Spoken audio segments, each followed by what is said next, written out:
कभी सलमान खान लेके आते हैं, ये ले लो, ये सलमान, तुम ये वकील करोगे तो हो सकता है कि तुम्हारा बेटा जमानत लेके बाहर। ऐसा है क्या? कौन सा वकील लेके आए हो, सामने बता दो मुझे। ये वकील हैं अमित देसाई जी, यही वकील आपको बचा सकते हैं। बहुत अच्छा है, लाए, अब मैं यही जिरा करवाऊंगा, क्या पता यही मेरे बेटे को जमानत दिलवा दे। सुना है कि ये अमित देसाई जी बड़े अच्छे वकील हैं, जमानत दिलवाने में माहिर हैं। सलमान, तुम्हें भी तो इन्हें जमानत दिलवाया था ना, क्या मेरे बेटे को जमानत दिलवा सकता है क्या? ये कह रही थी महबूबा महबूबा महबूबा महबूबा, जम्मू कश्मीर की पूर्व मुख्यमंत्री महबूबा आ गई 3 मिनट 13 में, आके लगी ज्ञान देने कि उसके नाम के पीछे खान है, इसीलिए परेशान किया जा रहा है। एक महाराष्ट्र के मंत्री जी हैं, पानी पी पी के लगातार प्रेस कॉन्फ्रेंस कर रहे हैं, FBI बन गए हैं, रिसर्च कर रहे हैं, डेली एक प्रेस कॉन्फ्रेंस करते हैं और कहते हैं कि NCB नाटक कर रही है। कोर्ट ने कह दिया है कि 20 अक्टूबर तक अभी फिलहाल 956 नंबर कैदी जेल में चक्की पीसिंग करते रहेंगे, सुनवाई होगा और उसी दिन जजमेंट आ जाएगा। लेकिन कहीं पे भी पत्रकार महोदय आपने देखा होगा, जज साहब ने NCB को फटकार नहीं दिया। ये सबसे बड़ी जीत है समीर वानखेड़े के लिए। लेकिन इस मामले के लिए मैं ओवैसी को धन्यवाद देता हूं कि एटलीस्ट आपने शाहरुख खान का तलवे तो नहीं चाटे। वैसे भी समझ गए होंगे ओवैसी की लगातार लोग तलवे चाट ही रहे हैं, जगह तो होगा नहीं पैरों में। भारतीय जनता पार्टी के महाराष्ट्र के यूनिट कह रही है कि आपके दामाद को उठाया था समीर खान को, इसीलिए आपको दिक्कत है, आपको प्रॉब्लम है, आपको चुभन हो रही है। तो आप समीर वानखेड़े के थ्रू से क्या कर रहे हैं कि शाहरुख खान के दरवाजे पे खड़े होकर लगातार प्रवक्ता बने हुए हैं। नमस्कार, मैं हूं आपके साथ मनीषा डिंडोरिया। स्वागत है आप सभी का प्यारा हिंदुस्तान पर।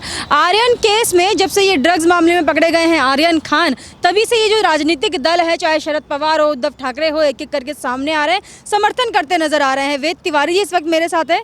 वेद जी, हाल ही में उद्धव ठाकरे का आपने बयान देखा होगा, बोल रहे थे कि बीजेपी को सत्ता का नशा है और बच्चों को पकड़ रही है बीजेपी, केंद्रीय एजेंसियाँ बीजेपी के कहने पर चल रही है, क्या कहेंगे आप? देखिए, सबसे पहली बात कि आपने देखा होगा कि शाहरुख खान और उनकी पत्नी लुगाई जो है गौरी खान, वो कहीं पे भी कोई स्टेटमेंट नहीं दे रही है। स्टेटमेंट कौन दे रहा है? कलुकार जो बाहर टेंट डाल के बैठे हुए हैं मन्नत के बाहर, कि शाहरुख आप कुछ मत बोलना, हम लोग बोलेंगे, आप एकदम मुंह में दही जमा के रहो, हम बोलेंगे, हम आपके तलवे चाटने के लिए आ चुके हैं। क्या जरूरत था? बहुत ऐसी लंबी लिस्ट है जो लगातार आर्यन खान के सपोर्ट के लिए स्टेटमेंट दिए जा रहे हैं। जजमेंट आया नहीं है, कहीं पे भी ऑनरेबल कोर्ट ने ये नहीं कहा है कि आर्यन खान निर्दोष हैं, आर्यन खान ऐसा कुछ भी नहीं किया है, आर्यन खान 18 साल के हैं, क्यूट हैं, ऐसा कहीं पे कोई बयान नहीं आया है। लेकिन उससे पहले लगातार लोग जजमेंट दिए जा रहे हैं, वो निर्दोष है, उसे फंसाया जा रहा है, उसे जानबूझ के लाया गया था, समीर वानखेड़े उसका चेहरा पसंद नहीं करते हैं, वो ये है, वो ये है। लास्ट में ये भी कह दिया गया कि शाहरुख खान के नाम के पीछे खान है, तो इसीलिए उसको परेशान किया जा रहा है। ये कह रही थी महबूबा महबूबा महबूबा महबूबा, जम्मू कश्मीर की पूर्व मुख्यमंत्री महबूबा आ गई 3 मिनट 13 में, आके लगी ज्ञान देने कि उसके नाम के पीछे खान है, इसीलिए परेशान किया जा रहा है। उसके नाम के पीछे खान है तो परेशान किया जा रहा है। और महबूबा, आपसे मैं पूछ रहा हूं कि जिया खान के साथ क्या हुआ था? क्या जिया खान के नाम के पीछे खान नहीं लगा हुआ है? लेकिन आपको तलवे चाटने की आदत पड़ी है। आप जैसे कुछ लोग शाहरुख खान को किंग खान मान लिए हैं, किंग खान, किंग खान। जब देखो किंग खान के बेटे, किंग खान के बेटे, किंग खान के बेटे। भगवान हो गया क्या वो? क्या हो गया? लगातार वकालत किए जा रहे हैं, 2 तरह के वकील हो गए हैं। अभी मैं महबूबा को छोड़ूंगा नहीं, अभी इसको धोऊंगा, लेकिन फिलहाल अभी आता हूं कि वकील एक कोर्ट के अंदर में वकील और कोर्ट के बाहर जजमेंट देने वाले वकील, कुछ लोग ट्वीट करके ट्विटर बोल रहे हैं, कमेंट दे रहे हैं कि वो निर्दोष है, उसे ये किया गया है, समीर वानखेड़े टारगेट कर रहे हैं। हमारे उद्धव साहब बोल रहे हैं कि फोटो खिंचवाने के लिए ऐसा एनसीबी कर रही है। क्या जरूरत है उसको फोटो खिंचवाने के लिए? क्या है वो? आईआरएस ऑफिसर है समीर वानखेड़े, भगवान का दिया सब कुछ है, काम कर ही रहे हैं। अब वो ऐसे ऐसे काम पहली बार नहीं कर रहे हैं समीर वानखेड़े। उन्होंने मिक्का को भी पकड़ा था एयरपोर्ट से। अब वहीं से उन्होंने बोल दिया था कि तुम लोग अपने क्षेत्र में टैलेंटेड हीरो होगे, लेकिन मैं अपने क्षेत्र में, एनसीबी के क्षेत्र में, आईआरएस के क्षेत्र में मैं टैलेंटेड हूं। तुम लोग पर्दे के ऊपर में सिंघम बनो और मैं रियल में सिंघम हूं। तुम पर्दे के ऊपर में राउडी राठौड़ बनो और मैं सचमुच राउडी राठौड़ हूं और मैं कानून के अकॉर्डिंग काम करता हूं। अब आते हैं महबूबा पे। महबूबा उस समय कहां थी जब जिया खान के साथ गलत किया गया था? उस समय आप मुंह में दही जमा के बैठी हुई थी। क्या वो मुस्लिम की बेटी नहीं थी? मैं तो तिवारी हूं, मैं एक हिंदू हूं, मैं जिया खान के न्याय की बात हमेशा से करता रहा हूं, बातें उठाते रहा हूं, उसकी न्याय के लिए बात करता रहता हूं। मतलब कि कुकर्म अपराध को धर्म से जोड़ना इनसे सीखना होगा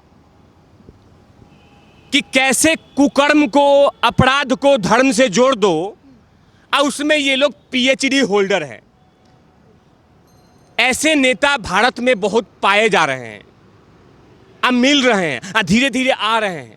कोई अपराध होता है तो सबसे पहले उसके नाम के आगे और नाम के पीछे चेक कर लेते हैं कि अच्छा ये जाति है तो चलो इसके नाम का हम दुकान खोलेंगे। लगातार हमले हो रहे हैं समीर वानखेड़े पे। एक महाराष्ट्र के मंत्री जी हैं, पानी पी पी के और लगातार प्रेस कॉन्फ्रेंस कर रहे हैं, एफबीआई बन गए हैं, रिसर्च कर रहे हैं। डेली एक प्रेस कॉन्फ्रेंस करते हैं और कहते हैं कि एनसीबी नाटक कर रही है। अरे मंत्री जी, आपके लिए सारे कोर्ट खुले हुए हैं। कोर्ट में आप याचिका दाखिल कीजिए और कहिए कि समीर वानखेड़े जानबूझ के कर रहा है। आपने कहीं देखा? आप तो इंटेलिजेंट पत्रकार हैं, मैं देख रहा हूं कि लगातार आप सुशांत भाई के न्याय के लिए लगातार मेरे से इंटरव्यू लेती रहती हैं। उसमें मैंने देखा, कहीं पे भी देखा कि समीर वानखेड़े ने छापा मारा हो, छापा के दौरान में चावल मिला हो? नहीं, चावल, गेहूं, चीनी, आटा नहीं मिला, व्हाइट पाउडर मिल रहा है कहीं पे भी।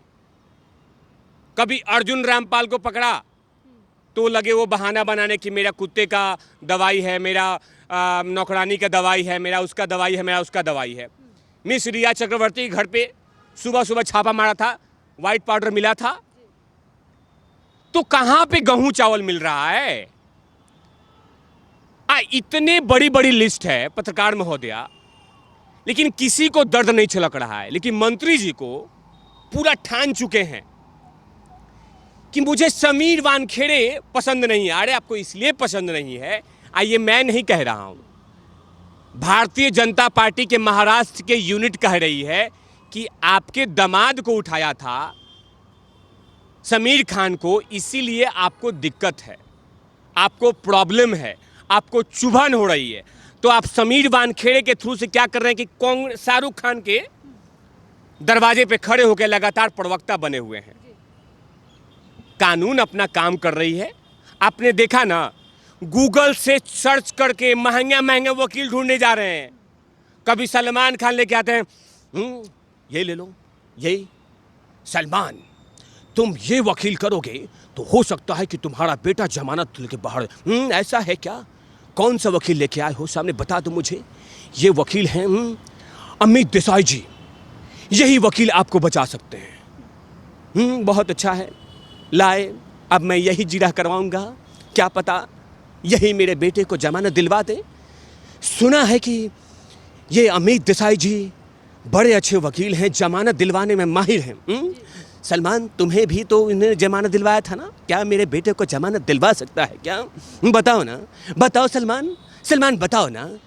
बिल्कुल दिलवा सकता है, तुम चिंता नहीं करो, तुम्हें जमानत मिल जाएगा। तुम अमित देसाई जी पे दाव खेलो।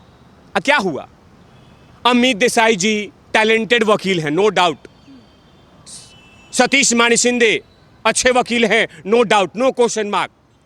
क्या हो रहा है वहां पे? अनिल सिंह जी हैं एनसीबी के, वो लगातार ऐसे ऐसी बात बोलते हैं कि खाली वकील साहब को यही कहना पड़ता है, शाहरुख खान जी के पक्ष के वकील साहब को, कि कुछ भी नहीं किया है, जानबूझ के किया जा रहा है, ये किया जा रहा है, वो किया जा रहा है। मैंने कितना भी बात बोल दे, अब घूम फिर के वहीं आ जाना कि वो निर्दोष है, जानबूझ के फंसा रही है।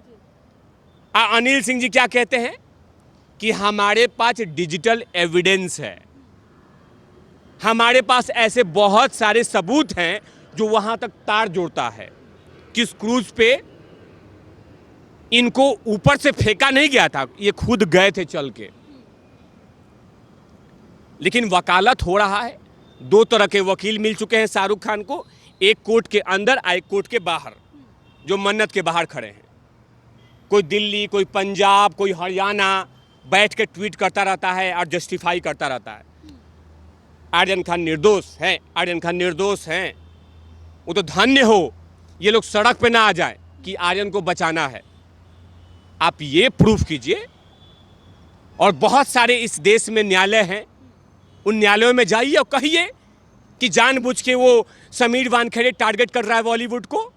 वो टारगेट नहीं कर रहा है। आप बॉलीवुड को मत देखिए, आप देखिए कि वहां पे आने वाले जनरेशन को खत्म करने की साजिश चल रही है। आप तो इंटेलिजेंट पत्रकार है, आपको पता होगा कितने सारे ऐसे बॉलीवुड के कलाकार ड्रग्स के चक्कर में चले गए, उनका करियर चौपट हो गया। ऐसे बहुत सारे लोग हैं। तो क्या सब में एनसीबी है क्या? कितने ऐसे कलाकार पकड़े गए हैं ये अरबाज आर्यन खान के पहले, कितने ऐसे कलाकार? तो सब में समीर वानखेड़े था। शरद पवार तो कुछ और ही बोल रहे हैं, कह रहे एनसीबी को बीजेपी ने लगाया और बीजेपी बॉलीवुड को बदनाम करने की कोशिश कर रही है। अभी देखिए, चलो ठीक है, मान लीजिए कि लगा दिया, केंद्रीय जांच एजेंसी को इस्तेमाल कर रही हैं मोदी जी। इस पे कह दीजिए शरद पवार साहब, 100 करोड़ के मामले में सीबीआई और ईडी लगातार पानी पी पी के उनको बुला रही है कि अनिल देशमुख जी आइए और जवाब दे दीजिए। लेकिन क्या कर रहे हैं? छुपे हुए हैं। आप प्रूफ कीजिए, आपके पास एविडेंस है, आप प्रूफ कर दीजिए कि ईडी आपको इस्तेमाल कर रही है। आपके पास एविडेंस है, आप कह दीजिए कि सीबीआई आपको इस्तेमाल कर रही है, सीबीआई जानबूझ के फंसा रही है। लेकिन आप उसके बारे में नहीं कह रहे। यही थे ना मिस्टर संजय राउत, राज्यसभा के सांसद, टैलेंटेड सांसद, यही कह रहे थे ना कि ईडी जानबूझ के मुझे नोटिस दे रही है, मेरी बीबी को दिया था ना। आज जब जैसे नोटिस 3-4 दिया, चुपके से जाके बैंक में पैसा जमा करके मामला था फाइन। आप लोग प्रूफ कर दीजिए ना। ठीक है, अमित शाह जी के पास कोई काम नहीं है इनके अकॉर्डिंग, तो वो लिस्ट बना रखा है कि इनको फंसाना है, इनको फंसाना। अरे भाई, देश के गृह मंत्री हैं, उनके पास बहुत सारा काम है यार, यही टारगेट करने की जरूरत नहीं है। लेकिन क्या है कि अपना पाप नहीं दिख रहा है, अपनी गलतियां नहीं दिख रही है। वो सीधा कह दो कि सीबीआई जानबूझ के फंसा रही है, एनसीबी जानबूझ के फंसा रही है, ईडी जानबूझ के फंसा रही है। तो आप लोग अभी क्यों जग रहे हुए हैं? जब रिया चक्रवर्ती पे समीर वानखेड़े गिरफ्तार किए तो उसी समय आप लोग को आके ये तांडव करना चाहिए था। उस समय आपने क्यों नहीं किया? अर्जुन रामपाल पे किया कार्रवाई तो क्यों नहीं किया? दीपिका पादुकोण पे किया तो क्यों नहीं किया? आप ये कहिए कि शाहरुख खान के बेटे का इस केस में इन्वॉल्वमेंट हो गया है तो आप लोग को सभी को दर्द शुरू हो गया है। लेकिन मैं ऑनरेबल कोर्ट पे विश्वास रखता हूं। कोर्ट जो भी जजमेंट देगी उसको स्वीकार करना होगा। कोर्ट ने कह दिया है कि 20 अक्टूबर तक अभी फिलहाल 956 नंबर कैदी जेल में चक्की पीसिंग करते रहेंगे। आज सुनवाई होगा और उसी दिन जजमेंट आ जाएगा। लेकिन कहीं पे भी पत्रकार महोदय आपने देखा होगा जज साहब ने एनसीबी को फटकार नहीं दिया, ये सबसे बड़ी जीत है समीर वानखेड़े के लिए। और कहीं पे भी किसी भी गिरफ्तारी में अभी तक समीर वानखेड़े या एनसीबी के टीम को कहीं पे भी कोई फटकार नहीं दिया। ये टैलेंट है और ये जीत है समीर वानखेड़े का, चाहे कितना भी उसको कोई परेशान कर दे। समीर वानखेड़े एक टैलेंटेड पुलिस ऑफिसर का बेटा है, वो हार नहीं मानने वाला है। जैसा था वैसा ही रहेगा और उनके साथ पूरा देश खड़ा है। तिवारी जी, अभी महबूबा मुफ्ती जिस तरीके से कह रही थी 23 साल का बच्चा है और खान सरनेम है, इसलिए एनसीबी ने उसको गिरफ्तार किया। वहीं अब असदुद्दीन ओवैसी ने इसका जवाब दिया है, कह रहे हैं कि आमिर खान की हम मदद नहीं करेंगे, हम उनकी बात करेंगे जो पहले से ही मुस्लिमों को, जो मासूमों को कैद किया हो, यानी कि गरीबों की मदद करूंगा मैं। देखिए, ओवैसी जो हैं ये बड़बोले हैं, लेकिन फिलहाल पता नहीं ये कैसे मुंह मोड़ लिए समझ में नहीं आ रहा है। लेकिन कहीं ना कहीं बैरिस्टर है, पढ़ाई किया इन्होंने, ये जानते हैं कि एक टैलेंटेड वकील अनिल सिंह एनसीबी का पक्ष रख रहा है, वो लगातार महंगे में वकील को बौना नजर कर देता है, तो कहीं ना कहीं कोई बात तो होगी। और आते हैं फिर से एक बार महबूबा पे। महबूबा अभी आर्यन खान के जैसे लोगों का सपोर्ट नहीं करती हैं। अभी आपने देखा होगा जो टैलेंटेड लोग हैं वहाँ पे जम्मू कश्मीर में, जो हमारे इंडियन आर्मी पे पत्थरबाजी करते हैं, तो उनको क्या कहती है कि वो मासूम हैं, क्यूट हैं, स्वीट हैं, बाबू हैं, छोना हैं, इनको माफ़ कर देना चाहिए। अच्छा, माफ़ कर देना चाहिए। मतलब जो इंडियन आर्मी, जो हमारा गर्व है, प्राउड है, गुरूर है हमारा, और उस पर पत्थरबाजी करने वाले को हम मासूम कह दें, हम क्यूट कह दें। तुम वोट बैंक के लिए कितना गिर सकती हो, इससे पता चलता है महबूबा कि तुम्हारी सोच कितनी घटिया है।